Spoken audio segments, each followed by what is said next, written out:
And we are live. We are live. We're gonna give it a minute or two, let the masses kind of flow in, both from our social medias as well as yours. For everybody out watching in recorded land, I am Jason. I'm a writer and content creator for Bucketlist Entertainment, and I am joined by none other, the very mighty wanderer himself, Frank Turner. I don't know how often I feel mighty, but it's nice to be called mighty. Thank you very much. How are you? I am somehow alive. You're very on point with the t-shirt. Yeah, I am the walking billboard of Bucketlist Entertainment. It's on brand. I will eventually get something tattooed on my ass, I'm sure. Right. If that's the space that I have remaining on my very baby-faced body. Sure. I would ask, how are you doing? But you are easily the most active person throughout the entirety of COVID. I don't think I've seen a single musician doing more than you've been doing. But I will, out of politeness, still ask, how are you doing? I'm all right, thank you. I mean, it's a funny old thing. Like I've arguably been less busy than I usually am. But what's been strange about the last year is that usually my activities are geographically channeled. You know, I go to Gainesville and I'm busy in Gainesville, and I go to Boston and I'm busy in Boston, and only the people in those individual cities have to suffer me. Do you know what I mean? Whereas the nature of the last year, other than being at home, being locked at home, means that I'm doing everything through the internet, which means it is theoretically available to all. There is a limit to that and to people's attention span. I definitely think that I might have hit it. But you know, we achieved some things in the last year that I'm proud of. I've kind of stepped back a bit from the live stream thing a little bit lately, but I've been very busy in my studio. So I'm well, is the short answer to your question. Thank you for asking. Good. Well, I'm excited to pick your brain a little bit about what you're working on, for whatever you will allow me to know.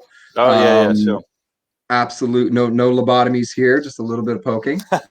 Before we get started, for everybody that is watching, because already we have a great crowd coming in and we deeply appreciate all of your presence. I'm going to go through a little section of questions that I toiled over and poured my heart and soul into, with which to you know, beg Frank here to be my friend at the end of the day. And once I'm done going through all of the ridiculousness that I have planned for you, then we are going to open it up, and everybody out on the floor can ask their questions. And the mighty Liz Imperiale, who is in the background and you can't see because internet stuff, is going to pick those questions, put them in front of Frank, and he'll be able to answer them for you. In the meantime, for everybody watching, if you could keep your questions to the end, that would be great. Otherwise, we have to search for them, and that's going to suck. Sticking to it and going to it. First thing I got to ask, obviously, it's something I love to know of people that have had as much downtime as we've all had so far. What are you listening to right now? What's keeping you kind of going musically? That's a good question. Lots of different stuff. I mean, my music taste is reasonably varied. I went through quite a big phase. I'm really into quite a lot of extreme music. I like a lot of kind of death and black metal and kind of yes. I don't know quite what you want to call a band like Swans, but it's like extremely heavy kind of anti-rock music. And I recently stumbled across a thing called Lingua Ignota, which, as far as I can tell, is one woman making the most insanely, like, intellectually ambitious and artistically ambitious. It's kind of somewhere between kind of classical music and Sinead and death metal, and it's very, very, very strange, and I love it. So I've been listening to a lot of that recently. I also I was tweeting about this yesterday. I don't know if you ever have this. There are bands that you're aware of, and almost I want to say that you're kind of quote unquote supposed to like. And there's a band, I'm sure you know them, Neutral Milk Hotel, who many of my favorite bands are big fans of, and I'm cite as a major influence. So I've owned a couple of their records for years, and it's never really grabbed me. And yesterday I was, brace yourself, stripping wallpaper in my spare room, because that's just the kind of punk rock guy I am. And I thought, fuck it, I'll give it another try and put it on. And it just, sometimes it happens, you know, it just landed with me yesterday, and I just kind of stopped what I was doing, turned around and went, this record is phenomenal. So that's what I was listening to in the last 24 hours. I relate to you on such a degree, especially doing what I do here at Bucketlist Entertainment, reviewing bands and things like that. There's been so many times throughout the entirety of my relatively short life that I've stumbled upon something and been like, I can't stand this. For example, Cannibal Corpse, can't do it. It's been years. I've been trying. Funnily enough, I've been listening to a lot of Cannibal Corpse lately, which is fucking fantastic. Yeah. But if we're going to get into the woods on that very briefly, they are one of those bands that suffer from one of the most annoying things in music fandom, which is this unnecessary, in my opinion, unnecessary kind of stress on like first statements. Like everybody talks about Butcher to Birth being their best record. I don't think it's their best record at all. I certainly think it's the worst, one of the worst sounding records they made. Try Torture instead. That record, it's I mean the record, not the activity. And no, it's just much more kind of viscerally produced, and it kind of gives you the impact that you need out of that kind of music. Anyway, sorry, you were saying. This is why you and I need to be friends. All right, I'm going to stress this as we go along. We can get matching tattoos. It'll be great. Okay, I'm in. No, I actually, I've started to warm up to them, surprisingly enough, through George's side project with Adam D of Killswitch Engage, Serpentine Dominion. I finally started to get a little more used to his voice, hearing it with a arrangement of just sonic rape. So it's interesting how you find yourselves kind of meandering, especially in the world of heavy. Especially in the world of heavy. Yeah, you find meandering back and forth amongst projects as they evolve and ebb and flow. Yeah. And I mean, I find extreme music's a funny one for me because, like, one of the problems I have with extreme music is that in some areas it's kind of an arms race. Do you know what I mean? Like, so I'm a huge grindcore fan, but the problem with grindcore as a genre is that at any given moment, there's generally one band who's kind of leading the pack in terms of extremity. And so you listen to them, and it's kind of like, well, then why would you listen to anybody else? And then somebody else takes the crown, and that's kind of interesting. But it's like, there's no point in listening to kind of like a medium grindcore band. Do you know what I mean? Like the point of it is, so for a long time for me, it was Discordance Axis. Then it was Pig Destroyer. Now I'd say it's Nails doing it for me. I love Nails. They're amazing. But it's like, but there's something, it becomes a little bit kind of like competitive almost, I want to say. Do you know what I mean? And that I find slightly strange. I mean, I guess the reason you listen to a lot of that music is that you're looking for something that's just utterly brutal and visceral and all the rest of it. And I have a lot of time for that in my music taste. It's obviously not the only thing I listen to, but like if you want to listen to heavy music, you want to listen to really, really heavy music. So, you know, I find myself kind of hovering around one or two bands at any given point in time. And that's honestly such a great analogy for listening to extreme music, because you're perfectly right. One band usually ends up leading the pack for everything else, and that goes across all things heavy music. You know what I mean? Yeah, right. Even something as simple as like Bring Me the Horizon put out a poppier album, and that turned into every other metalcore band in the genre making poppier albums with more synths and more this and more that or the other. It becomes a race for survival in a way. Totally. I mean, I have a thing. I mean, one of my all-time favorite, if not my all-time favorite band, is Converge. And I mean, I'm fortunate enough seen you in the Jane Doe sweater. Yeah, and I'm kind of friendly with some of the guys in the band now, which is a great privilege, and they're lovely guys. But like, I often find myself like, there's not many hardcore bands, whatever you want to call them, that land for me in the way that those guys do. So they're my constant go-to. I mean, Every Time I Die would be the other one that I listen to all the time. But again, like Keith and I are pretty good friends, so there's a connection there as well. Yeah. It's making me sweat how much stuff we actually listen to in common. And I've been checking out other of your interviews to try and get in your head a little bit and write something that you haven't already had to answer previously to now. So this is great. Okay. I am very excited for the things that I have for you. I'm going to try and stay the course here, not keep you for the rest of your life as I would dream to. So with that all being said, obviously, since we're in this huge conversation of heavy, I have to ask, as I'm sure you're bothered with this far too many times, Mongol Horde, please tell me where is everything in the world of Mongol Horde right now? We actually, thank you. We had a Zoom discussion the other day, the three of us just chatting about, we've got a bunch of new ideas musically. We are the slowest moving band in the history of the universe. Like we've been We've been about 9 years and we've released 14 songs or something. It's like, it's ridiculous, or 15, I think. It's fucking ridiculous. We want to do more stuff. Obviously, I mean, recording is one thing, touring is another. I mean, nobody knows about touring for anything at the minute, but like one of the things I've done during the pandemic is I moved house and I built a recording studio in just a little space. But like, so in theory, we'll be able to make the record here, which would be fun. Mongol Horde, I don't want to spend too much time talking about this. We kind of got monstered a little bit on social media at one point because of our band name, which was galling for us for many different reasons. not least among which was a lot of it felt like it was done in pretty bad faith. But more to the point, that whole band was supposed to be fun. It was always supposed to be fun. It's heavy, but it's supposed to be fun, and it's not supposed to be like attacking anybody or making anybody feel bad. Absolutely. So we are kind of like trying to steer our way through that because, first of all, like I say, we don't want to.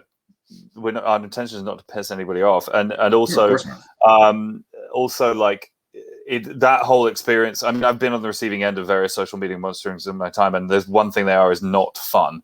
Do you know what I mean? And like it put us all off doing the band quite a lot, and that I'm kind of annoyed about that because like it is a fun outlet for me, and I don't want to lose it.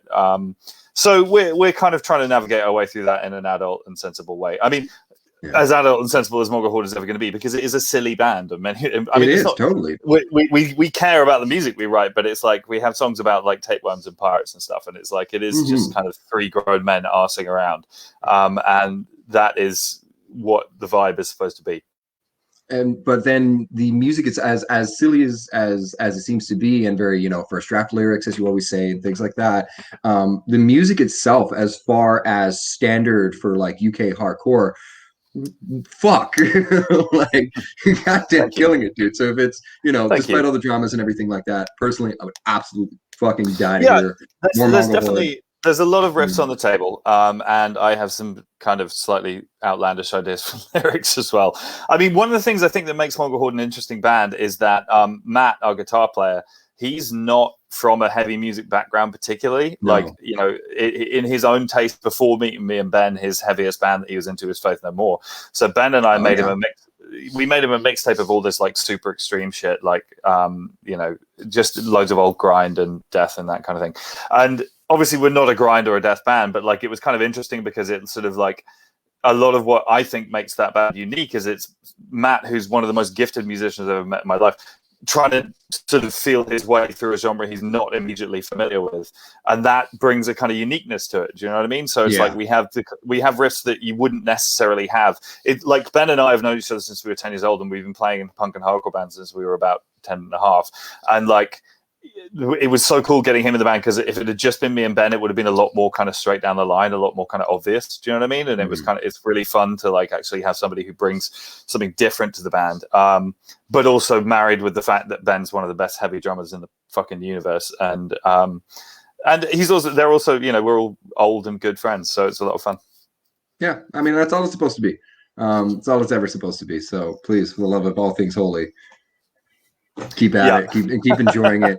We've got some. I'll tell you this. We've got some very, very silly album title suggestions doing the rounds, but whether or not we go for any of them, I don't know. But I'll tell you one of them. What we have quite seriously been debating the merits of calling our next album "Use Your Illusion 3." I love if we can get away with it. Yeah, I mean, I love it a lot. What everybody in internet land can't see and that I can see is my boss and best friend in the entire world and moderator right now, Liz Imperiali, is just melting at like 3/4 of the things that you've been saying. Anytime you drop a band, anytime all of it, she is just in heaven right now. Well, so I'm really glad she kept her camera on for me to see that. She is moderating right now, so be kind. We'll continue on. I typically don't like to touch too much on the COVID stuff because fuck it, we got to live and breathe this shit every single day, literally and figuratively. But again, as I mentioned before, you're one of the most active musicians I've seen throughout the entirety of COVID.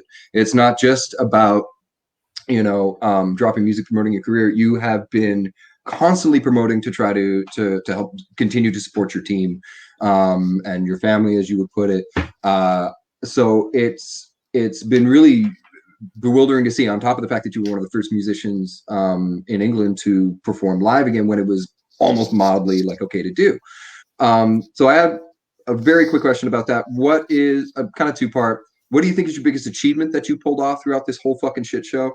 And what is the thing that you think is going to stick with you the most throughout this entire experience? What has COVID scarred you the most with? I mean, those are big questions, and I'll try and do short answer them. I mean, achievement-wise, I mean, the Independent Venue Love campaign that I was doing, I'm pretty proud of. I mean, it's very important for me to stress that I did not donate £250,000 to anybody. I don't have £250,000. Thank you very much. No, but like, I facilitated raising that money, and that feels like a worthwhile use of my time. And for a group of people, a sector of the music economy, the independent venues, who have been really fucked in the last year. And, you know, a lot of it came out the fact that many of my friends run independent venues or work there or whatever. And certainly I owe my career to them on many levels. So it just seemed like an obvious thing to do. And I'm proud. There's certainly a few rooms in this country that are going to stay open because of the fundraiser show that we did. At least that's a contributory factor to that. And I'm kind of proud of that. In terms of like scarring or lessons or anything like that, I mean, it's I don't know. Like, I mean, among other things, I mean, I moved out of London. If you told me even now, a year ago, I would leave London, I would have thought you were smoking crack. But here I am, and I'm very happy to have done that. I've made some decisions about change of pace in terms of my personal life. I mean, that's not to say that I won't be back on the road as much as I can be whenever that's possible, partly because I miss it enormously and it's my life, but also, I mean, financially, it's been a rough year. Sure. I always hesitate to say this because I don't ever want to sound bitchy, but it's like, I do feel like there are certain people in the music industry at large, and the top end of the music industry at large, who have surprised me by how little they care about the shit that's been going on. And like, I feel like a lot of people have kind of showed some true colors in the last year. And of course, it's important to say that this has been a very difficult time for everybody, and everybody's had to react in their own way. And I don't want to like be callous about any of that. And fuck, I've found it impossibly hard at times. But there really are some people who, in my opinion, could have very easily and with very little effort done more to help, who just didn't feel like it for whatever reason. And that seems lame to me. Yeah, I don't know. Like, I feel like the transition back into quote unquote normal life is going to be a lot harder than a lot of people seem to think it's going to be. Not just in terms of regulations and that kind of thing, but just in terms of people's feelings. I mean, and speaking personally, like if you told me right now that tonight I was going to go to a sold out 2,000 capacity venue and have to elbow past people to get to the bar and all that kind of thing, I'd find that quite challenging, you know, and I think there is going to be a difficult transitional period. So we shall see. But anyway, I'm babbling now. But no, not at all. Please, this is the juice I need. You feed me life with these answers. Okay.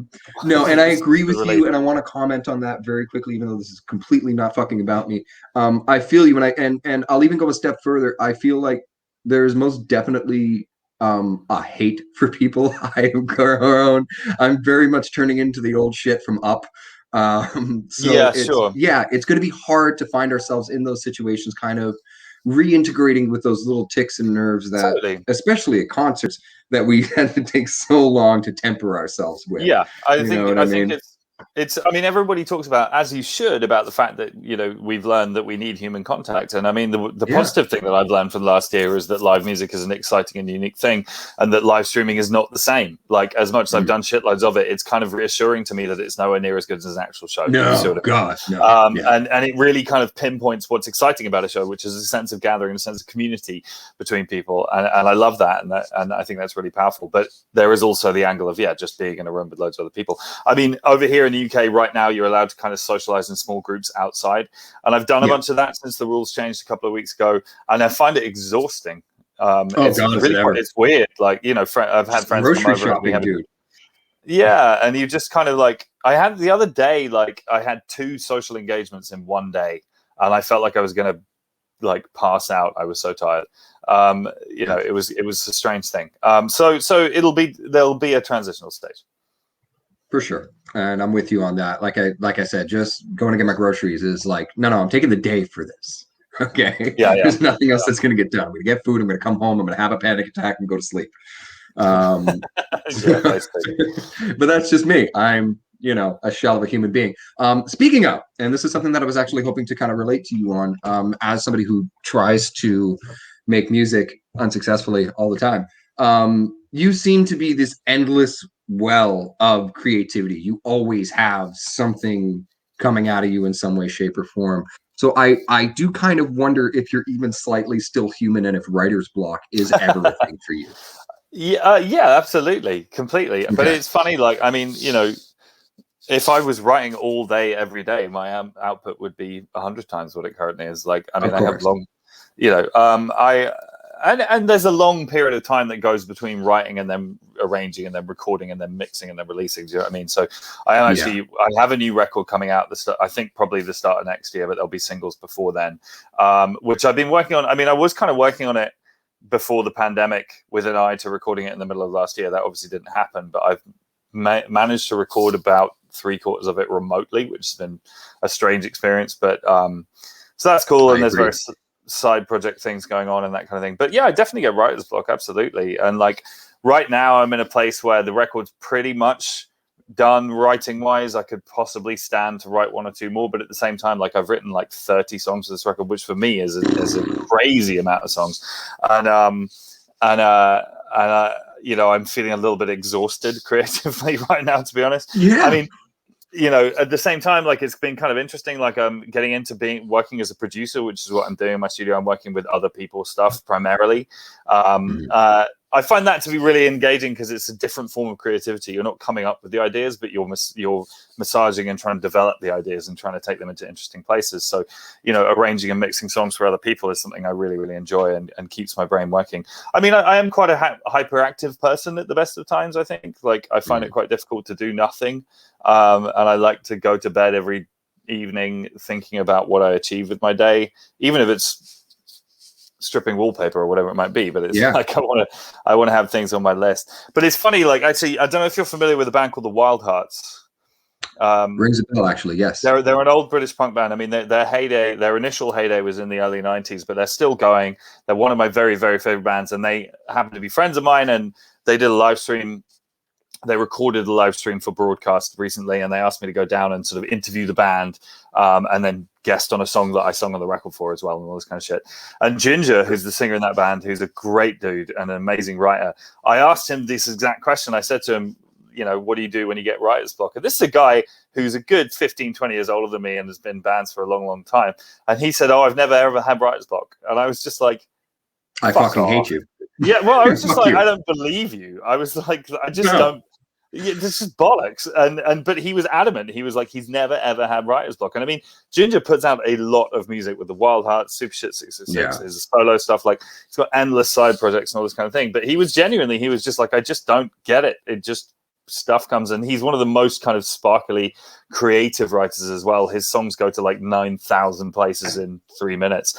And I found it slightly intimidating. Do you know what I mean? He was like, yeah, I never get writer's block. And I was like, how is this true? So yeah, strange one. That's the porn equivalent to finding out somebody's got a bigger dick than you. It's just like, oh, fuck you. Okay. You think you're better than me? Is that it? I mean, I do think that Ginger is a better writer than me, but anyway, that's a slightly different thing. Hey, I mean, I'm feeling that energy sitting where I am because, like, especially for me, this entire year, I felt completely incapable of writing. I signed on to do a project with a band that I used to sing for, and the process of recording from home, like you said, is so fucking strange. And it's gotten to the point where I lost motivation to the degree where it's like, okay, I'm going to start like taking away little things for myself so that's like my light at the end of the tunnel if I finish this. And that's resulted in me shaving. I can't shave this dumb thing. The only thing I grow until I finish this song. Do you have things like that in your life? Do you have moments like that where you have to push yourself in a way? Or am I just No, absolutely. I find that deadlines are very, very useful as a writer because, I mean, this is going to sound like a sidebar, but this is going somewhere. I find the concept of poetry terrifying, right? Oh, yeah. So first of all, poetry and lyrics are different activities. They're closely related, but they're not the same thing. And it's because lyrics are inherently a musical endeavor and they go with music and all the rest of it. And poetry is a different thing. And I find poetry quite intimidating because for many different reasons, but one of which is you sit down with a piece of paper and it's like, well, am I going to write a 4-line Spike Milligan poem or am I going to write The Wasteland? Like, how do you know? There's no kind of boundary to it. And I just because I don't write poetry is why I find it intimidating, I'm sure. But like, do you know what I mean? It's kind of like, where's the edges of this? And whereas when you're writing to a song, it's like, cool, well, I've got to write a verse and I've got to write a chorus and I've got to write a bridge. And there's kind of pre-existing structure. And personally, I find that quite useful as a writer, even though, of course, some of the more interesting moments are when you break away from those structures and you do something that's less traditional in terms of song structuring, that can be interesting. Anyway, so I find deadlines really, really useful. I mean, I was saying that I could probably stand to write one more song. We're probably going to be going back in for one final remote session, me and the guys in the Sleeping Souls, to finish the record off. And I think I'm going to have a date for when that's going to be, like tomorrow. And that will be useful for me, because if I'm like, well, if you're going to write any more songs as a record, they have to be written by this day. It's kind of like, fuck, okay. Like, I better get on with it. Do you know what I mean? It's like, it's no longer just sitting around my house kind of going, I could write a song today, or I could not. You know what I mean? Or it's like suddenly something about having a deadline I personally find very useful. I have to agree, and that is probably the thing that I myself and many people are lacking right now. Because write a song and maybe feel good about it, or do nothing and wallow in that. Yeah. Oh no, I don't know. That feels really good right now. I've done it. It's funny. Like in the last year, I've done plenty of that as well. Good fucking Lord. Do you know what I mean? Like, I mean, particularly at the beginning of lockdown, like I just watched a shitload of Netflix and drank in the mornings and all that sort of bullshit. And like, I actually had to kind of give myself a bit of a talking to, because it's like, it's not a healthy way to exist for a long period of time. Yeah. So I had to kind of tidy that up a bit. I'm with you there. As much as I would love to go into some of the things you've been watching and some of the gluttonies and learn more about Frank Turner so you can be my new best friend, I do have a very particular question about a very particular thing that makes you Frank Turner. A couple of years ago, I had the pleasure of seeing you open up for the Arkells. I entirely went to catch your performance. As great as musicians as the Arkells are, I'm a Frank Turner fan. So there was a stunt you pulled that night that I imagine you did on multiple nights of the tour, where it was revealed your illustrious PhD and your doctorate in rock and roll and your ability to just know very specifically Bruce Springsteen songs. So I do gotta ask, one, are you that much of a deep cut Springsteen fan, or was that more of like a touring antic kind of thing? And no shame behind that whatsoever. It was a little of column A, little of column B kind of thing. Like, I mean, it was the Arkells are a fucking phenomenal band, and one of the things that they do, which me and my band don't really do, is that they learn endless covers, and they can do full sets of Motown covers, and they've got a catalog behind them of other people's material, which I think is really impressive. And it kind of evolved organically. But I seem to remember, like, the first time we did it, it kind of didn't really work because I'd missed the cues kind of thing. So we got into the habit of slightly, which made me look like an asshole. Do you know what I mean? So we got into the habit of, like, sort of pre-agreeing what we were doing a little bit. I'm a pretty big Springsteen fan. I know some people who are much bigger Springsteen fans than me in terms of knowing the deep cuts and stuff. So I'm not going to sit here and claim to be an expert on everything, but I go reasonably deep, I suppose. I have a big Springsteen tattoo on my stomach, which I can't really show you without looking really fat right now. I mean, and then also, I mean, to go further into what we're talking about here, I mean, I am kind of obsessed. I'm a history fan, and the history of music obviously brings my two interests in life together pretty hard. I'm actually sitting next to about a quarter of my bookshelves of books about music, and just I endlessly read biographies, books about music history, whatever it might be. Quite often about bands and stuff that I'm not even that big a fan of, but I just find it interesting. I mean, over here somewhere I've got Rod Stewart's biography, which I found fascinating. I'm not really a fan of his music, but he's somebody who's been extremely successful for a long period of time at crucial moments in music history, and I found that interesting. Right now, actually, I'm reading a biography of Chaz and Dave, who are one of my all-time favorite bands. God damn it. And so I'm enjoying that. But yeah, I do kind of, I have a reasonably kind of nerdy kind of knowledge of music history, but it doesn't make me a better human, but it's one of my foibles. As Graham Norton would say, I only ask because I myself am actually a massive Springsteen fan. So when I got to see that, of course, I fell in love with you even deeper than I already have. I've got several Springsteen books right here. Oh, fuck yes. On the shelf. Okay. So yeah, your marriage proposal's in the mail. So I only ask very specifically because we're gonna have a little bit of fun. We're mostly done with the serious stuff, and I want to have a teeny tiny dance monkey dance moment for myself. And I'm gonna put you through some trivia. very specifically about the boss himself. I should have just said very briefly. Can I retract everything I just said? Like, I don't know anything about anything. Anyway, fire away.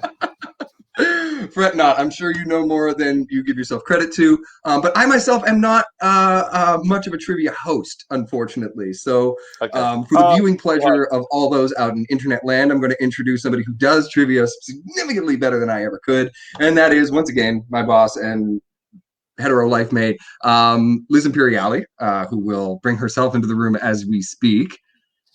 I think. There she is. Hello. In all her glory. Jazz hands. Oh, it's like this, right? Okay, I have to do I don't really know. All right. Something like that. I'm going to shut my mouth from here, and Her Majesty herself, that way, because inverted cameras, is going to put you through the fucking ringer. And we're going to go from there. Okay, so it's a Springsteen-themed trivia, because you are a Springsteen fan. And you're a history buff, so this might work. And if you fail the test, then I will make you do something that might embarrass you. So we'll see. We'll see how it goes. Oh, God. Which, of course, as a professional, you can decline or, again, sure. We'll see how we do. I'm not that mean. Okay, so which artist did a 7-year-old Springsteen see on the Ed Sullivan TV show who inspired him to take up music? Elvis Presley. Oh, you got it. Don't give me multiple choice. Just give me the questions. Let's see how I do. Yeah. Okay, take the training wheels off. Okay, so on which Springsteen studio album would you find Rosalita Come Out Tonight? Fiddlesticks, the second one. The Wild and Innocent, the E Street Shuffle. Yes. Okay. Who did Springsteen write the song Cover Me for? I don't know. Okay, so you want me to give you the choices? Yeah, okay, yeah. So Diana Ross, Donna Summer, or Cher? Was it Cher? I don't know. No, it was Donna Summer. Donna Summer. I did not know. Okay, so one down. Okay, so this song from the Born to Run album tells the story of the formation of the E Street Band. Can you name this rocking tune? It's the one where he talks about Clarence blowing in off the street. Is it Jungle Land? No, maybe. No, it's not Jungle Land. That's the middle base. It's 10th Avenue Freeze Out. 10th Avenue Freeze Out. Of course, it's 10th Avenue Freeze Out. I know it's tough when you're put on the spot. Okay, so how did Bruce Springsteen earn the nickname The Boss? There are conflicting reports of that from memory. I think that it's because he used to pay the rest of the band after the shows. Is that what you have down? Yes, that's what I have. I do know that he apparently really hates it. Really? Well, I mean, I'm not sure really hates it. I think at this point he's probably learned to accept it in some form or another. But apparently he's never been a huge fan of the nickname The Boss. Okay. Well, that I didn't know. So you're giving me some trivia. There you go. All right. So we have two more questions. So the 1982 album Nebraska features a song with this lyric: "Put your makeup on, fix your hair up pretty, and meet me tonight in Atlantic City." Yes. Okay. Well, you're good. Crushing it. Crushing it. I've got. I can give you some major trivia about the album Nebraska. It was recorded on a prototype Tascam 4-track tape machine, and he put the tape in his back pocket. It was demos for Born to Run, and you can actually find the bootleg, which has all the songs from Nebraska and all the songs from Born to Run done in the same style. And they spent forever trying to re-record the material that ended up on Nebraska with the same kind of doomy, folky vibe, and they just couldn't get it. So in the end, he gave the tape to an audio engineer who, in the process of making it releasable, invented several new pieces of technology, which are now standard, including things like DSs and things like that, just to try and stabilize the tape and make it listenable. And you can, again, on a bootleg, you can find the untreated audio from Nebraska, and it is pretty much unlistenable. But it's partly because he had the tape in his back pocket and went swimming and shit, apparently. So that was my gateway record for The Boss. So anyway, last question. Okay, last question. In which song does Springsteen sing "I want to change my clothes, my hair, my face"? Dancing in the Dark. Yes. I do have a bonus question. It's a finish the lyrics. Okay, so it's a finished alert for the track "I'm on Fire." Shit. So at night, I wake up with the sheets soaking wet and a blank running through the middle of my head. Song? I don't know. Okay. I don't know, I'm afraid. That's not one I know that well enough, I'm afraid. Okay. So this one, the answer is Freight Train. So at night, I wake up with the sheets soaking wet and a freight train running through the middle of my head. So this is a bonus question, doesn't count. You still passed. So no embarrassing moments. Yeah. But yes, that's the end of our trivia section of the interview, and I will now leave the room. You've been amazing. Well, I enjoyed that. Appreciate Thank you very much. Okay. Instrumental. Continue your stuff. I want everybody out in the wonderful world of the internet to know that this interview would not be happening, nor would anything Bucketlist be happening if it weren't for that fantastic woman. So pay your praise, or I'll hunt you down and skin you alive. All of this has just been a preamble for me to convince Frank to start a hardcore Bruce Springsteen cover band with me. But we're going to move on from that, and I can just swindle you into that after the interview. Okay. I have one last little fun section, one more little question, and then we're going to open it up to the crowd. We're going to get through this very quickly so everybody can have their fun. And so he has to stop staring at my face. I have a little thing that I love to do with all of my interviews. I like to call it Battle of the Blank, where I create fictional situations where you have to pit two of something in a fight to the death and tell me who you think would win. And very specifically in my research for you, I found your adoration again for a lot of bands that we have in common that were very specifically of high velocity and extreme performance art. So I'm making a Battle of the Blank performance edition. Okay. So the first one, which again are two bands that you very recently mentioned that you have an affinity for in some way, shape, or form. Who would win in a fight to the death, Horror or The Armed? That is a good question. I'm gonna say Horror simply because I know the guys in The Armed and they're very nice. And I don't think that they're a fucking sensational band, but like I think that whereas I've seen Horror play a few times and they're fucking intimidating in a good way. They make very heavy music, and I'm an enormous fan of Horror. I think they're absolutely brilliant. But like I saw them play in a basement in East London one time, and it felt like the whole building was going to collapse. It was completely incredible. But I'm gonna say Horror going to win that one. All right. We're going to move it on. You also, when in an interview at Oxford, you had talked about this particular band, and my eyes lit up like Christmas. So I was like, "Aw." Who would win in a fight to the death, The Chariot or Let Live? I'm not super familiar with Let Live. I'm more familiar with Jason Butler, the singer, who's now the singer of Fever 333. Right. Okay. I'm going to say The Chariot simply because I'm more familiar, and also like The Chariot were just unbelievable. I mean, good Lord, what a fucking band. So yeah, let's say The Chariot. All right. And this is the granddaddy one. This is, from the start of all things, destroying stages and making ourselves bloody and fucked up. Who would win in a fight to the death, Converge or Dillinger Escape Plan? Oh man, you're putting me on the spot now. Come get it. Well, so I need to say all of this with the preamble that like I don't know the Dillinger guys. I do know the Converge guys. I remember like when Dillinger first came out, when that Calculating Infinity EP came out, it was getting passed around house parties in London like it was like drugs. Do you know what I mean? It was like if you got a copy of it, like here, but it was just people were losing their fucking minds about that EP, and it remains one of my favorite hardcore releases ever. And I was a huge fan. I saw their first UK show they ever played, which was at the Underworld, when they had Dimitri on vocals, and I thought it was amazing. They were opened for by Botch, actually, and I had booked Botch's previous UK tour and done a terrible job, I might add.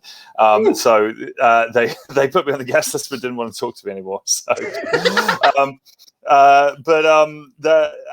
and Botch were phenomenal that night as well, I might add. But Dillinger were great.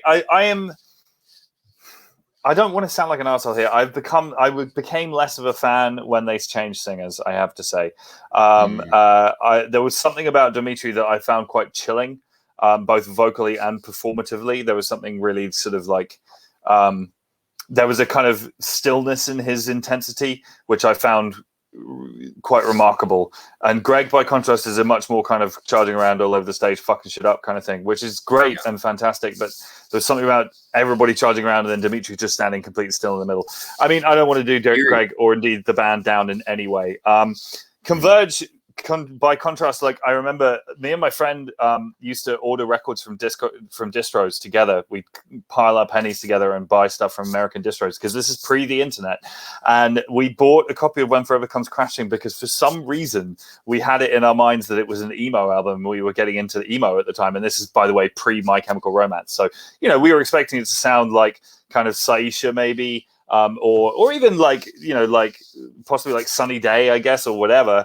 And we bought a copy of When Forever Comes Crashing. I remember it arrived and it has the kind of like fetus in a jar thing on the front cover. And me and my friend were like, what the fuck is this? Doesn't look very emo.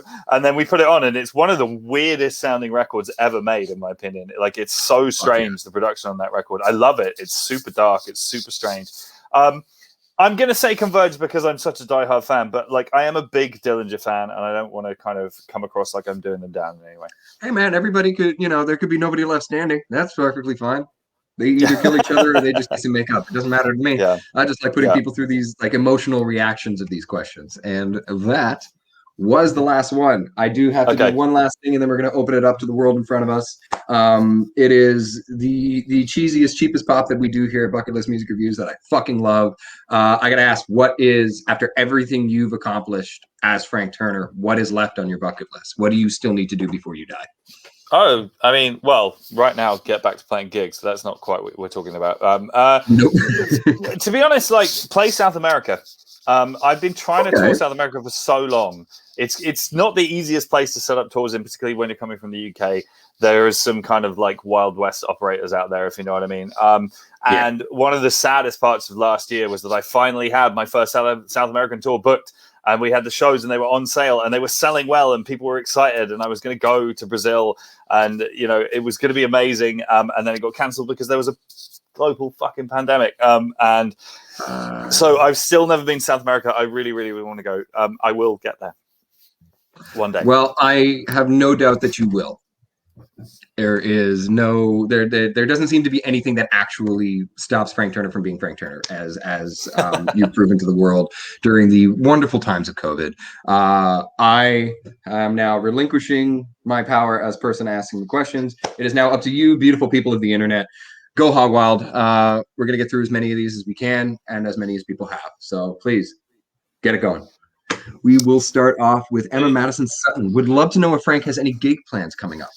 I mean, yes, it's a little too early to talk about them just yet. I mean, I'm trying to be a realist about it. Like, one of the things that's been happening the last year, which I've found completely weird, is there's a lot of bands who just keep like postponing and then just like booking gigs at some random point in the future and assuming it's going to be fine, and then it isn't, and then they have to postpone them again and all this kind of shit. And like, I don't really want to get caught in that cycle if I can avoid it. So yes, as soon as I know that they can definitely happen, then yes, there will be shows. Those will be in the UK to start with, for obvious reasons. I will be back in other parts of the world as soon as I possibly can. I cannot begin to explain to Emma or to anybody quite how much I miss playing shows right now. It is doing strange things to my head.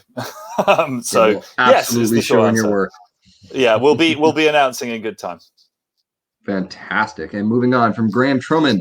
Sorry if I mispronounced that in any way. Hey, Frank, any chance of a Disney's cover EP a la the Awesome Stream a few months ago? I mean, maybe. I mean, the Disney thing, the whole, for anybody who doesn't know about this, at the start of all the IVL shows I did, I kind of explained that I was going to play through my whole catalog, and I keep going until I ran out of songs. And I sort of, as a jokey throwaway comment, went, I might even do one of Disney covers because I know a few. And then, of course, people latched onto this, and it became this sort of white whale for people. It was like, when's he going to do the fucking Disney set? So I did do a Disney set in the end. I think I did like 5 songs or 6 songs with my wife, and it was a lot of fun. I mean, they're great fucking songs, a lot of those songs. Do you know what I mean? Like, really, really well written songs. We'll see. I mean, getting kind of clearance for covers at that level can be a challenge. I happen to know from past experience, so we'll see. But I mean, they're fun. You know, you put enough whiskey in me, and I'll probably play them again. I love the sound of that. From Hannah Rambeau. Hannah Reed, London Grammar, just said that she hated the male producers and engineers ignoring her in the studio and talking past her to the boys in the band. So obviously you can build working with female artists in your studio. Is there really a gender difference in working with women? What were these men missing, and what was your take on this? I think that like there is a big thing historically that parts of the music industry have been something of a boys' club, and that sucks and it's lame. And I think it is starting to change, and that strikes me as a positive thing. I think that, and then that is yet further intensified when you get to the kind of techie side of things. I mean, you know, whether or not this is merely a stereotype or whatever, there is a kind of like really kind of engineering technical side to the production side of things, which historically, let's say, has kind of appealed more to kind of nerdy boys. But I mean, that I don't think there's anything inherent in that. One of the best producers I ever worked with was Catherine Marks, who's a fucking sensational producer and knows more about compressors than I will ever know. And indeed, I've actually been calling her for advice about my studio because she knows I was like, what do I buy next? So, you know, I think that is changing. I mean, I think that, as I say, like, particularly we're talking about like the 70s and the 80s, there was a lot of kind of sexism in the industry, and that sucks. And as I say, I feel like it's starting to change. That doesn't mean that the problem is solved and we don't need to change it further. For myself, I mean, at the moment, the female artist I'm working with in my studio is my wife. And that has, let me phrase this diplomatically, that has a whole other host of kind of like politics that comes with it, working with somebody who you're married to. Like at times it's awesome, and at times it can be difficult because you bring everything in your relationship to every technical argument you have about, you know what I mean? It's just kind of like, I think we should double track this guitar. Oh yeah, well I think you should do the laundry more often. Do you know what I mean? And so on and so forth. But I mean, I'm keen to work with whoever and whatever in my studio. I definitely feel like at the moment, speaking, if I can do this as a producer, that I'm still finding my feet. I don't want to launch into claiming that I'm an expert too soon, but one of the things I'm keen to do is get out of my kind of comfort zone musically. You know, at the moment I've mainly been working with punk bands and rock bands and folk artists and stuff like that. That's great. I love it. It's the music I know best. But like, I'd love to work with a soul band. I'd love to work with well, anyone really, but like and you know, again, I want to say this in a way that doesn't come across wrong in any way, but like in terms of the female artists that I love as a listener, one of the things I love about it is there's something kind of quite unmale about the way they often come at songwriting. If you look at a writer like Regina Spektor, or indeed Sinead O'Connor, who I'm minor league obsessed with at the moment, or indeed Lingua Ignota, who I mentioned, there are just kind of creative decisions in there and that just I find wild. And they're so out of my own experience, and I love that, you know, and it just really kind of blows my own horizons open as a listener and as a writer and as a producer. So anything that puts me more in that world, I would be very keen to do. Very awesome. Suzanne Dye, did lockdown make you consider another history-related project? Not musically necessarily, but podcast, writing, anything? A little bit. I mean, there was a moment at the beginning of lockdown where every fucker was talking about writing their book. Do you know what I mean? And without wanting to sound like a dickhead, I've written two already. I mean, I've got ideas. I've got ideas for other books. I actually have. This is kind of a weird thing to talk about. I have an idea for what is probably going to be a play, except that I don't know anything about plays, and I haven't read that many plays, let alone written any, so I don't really know how to do it. But I have it, and it's a historical fiction type thing that would be to do with a guy called Vyacheslav Molotov, who was the Soviet foreign minister. And I have a kind of idea relating to this. And indeed, I have a very close friend who is an amazing playwright, and she has said to me that she would help me with it. I was kind of like, how about I just give you the concept and then you write the play and then we split. Do you know what I mean? You do all the hard work. But we shall see. I mean, I found the process of doing the history podcast that I did to be awesome. I loved it. I'm hoping that I will do more things in that vein going forward. But at the same time, like that one, much like I was saying about poetry, that one kind of was an easy structure because it was one episode per song and you talk about what's in the song. Easy. Like trying to find a kind of a niche, if you like, that makes sense for me in terms of talking about history is something that I'm still kind of ruminating, should we say. But I do, I mean, I've cracked this joke endlessly when we were doing the podcast, but it is kind of true. I will bore the pants of anybody about history if you give me a fucking inch. Do you know what I mean? So if I can find some way of doing that to an audience who have at least theoretically volunteered to be there, that is going to save my social life and probably my marriage as well. So there are good reasons to do this. Oh God, I love how it always comes down to that. All right, so from a very good friend of mine, actually, my girl Trish here is asking if you were going into battle and had to rely on your tattoos to come alive and fight for you, what would be your top fighter? I mean, I now have to think about what tattoos I have, which I don't know about you. Which I you mean, have you many. have. But you have tattoos as well, right? And they're not Yes. like you don't have a constant running list of what your tattoos are at any moment in time. And like the other day, I was trying to show somebody one of my tattoos, and I was like, "Where is it? Oh fuck!" And it was like I couldn't find it for a minute. I mean, the obvious answer to that is I have Eddie, Iron Maiden's Eddie, tattooed on my leg, and indeed, it's the Eddie from the front cover of Killers, where he's got the axe, because that was the first record I ever bought. So I think that that's a pretty obvious contender. Eddie will always get it done. Eddie will always get it done. What do we got next? Let's see what the world brings us.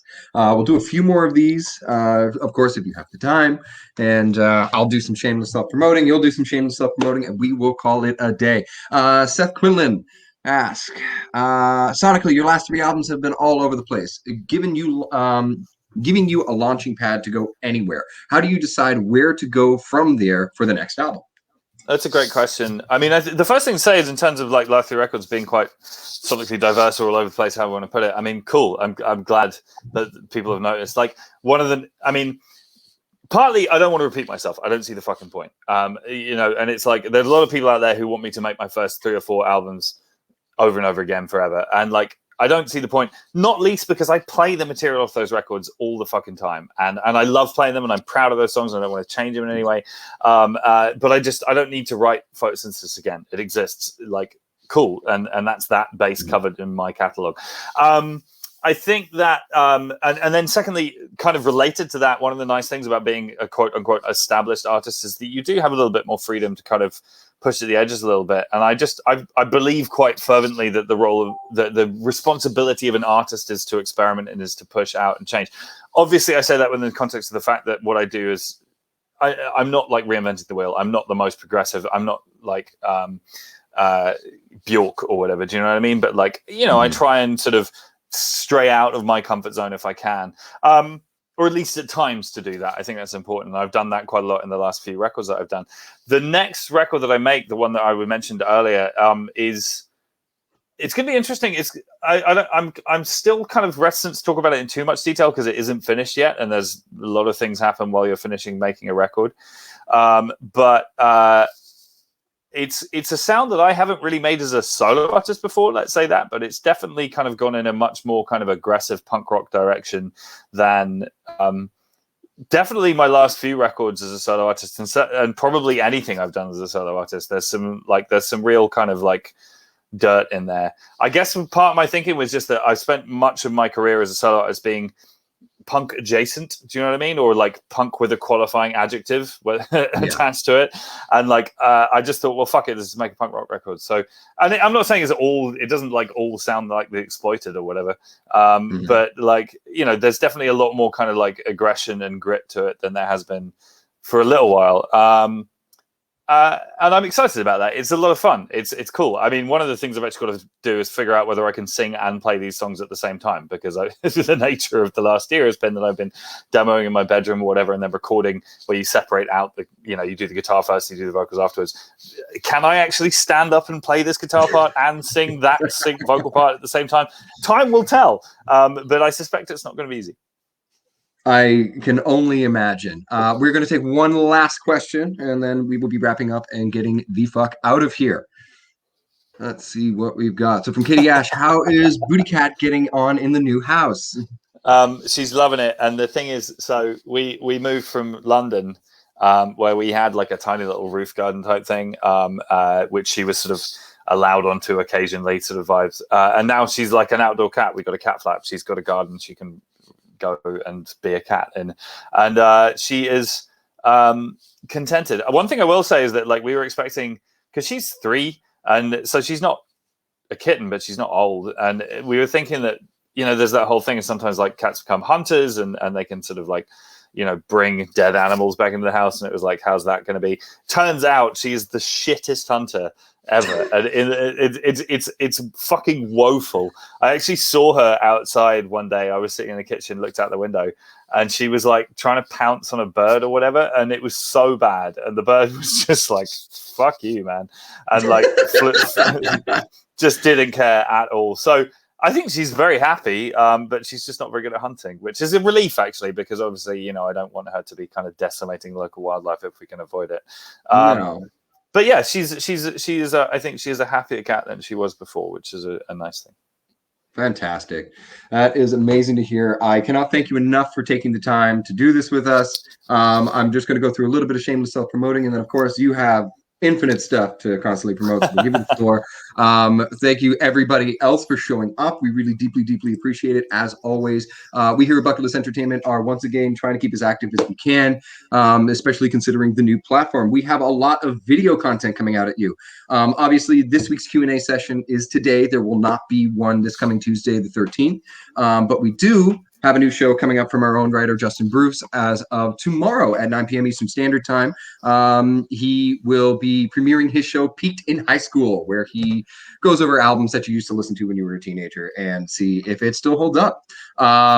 So stay tuned for that. That'll be tomorrow night right here on the Bucketlist Entertainment Facebook page at 9 p.m. Eastern Standard Time. And then we are back the following Tuesday with the mighty Liz Imperiale herself, who will be interviewing Sean Winchester of Everclear for a 90s special.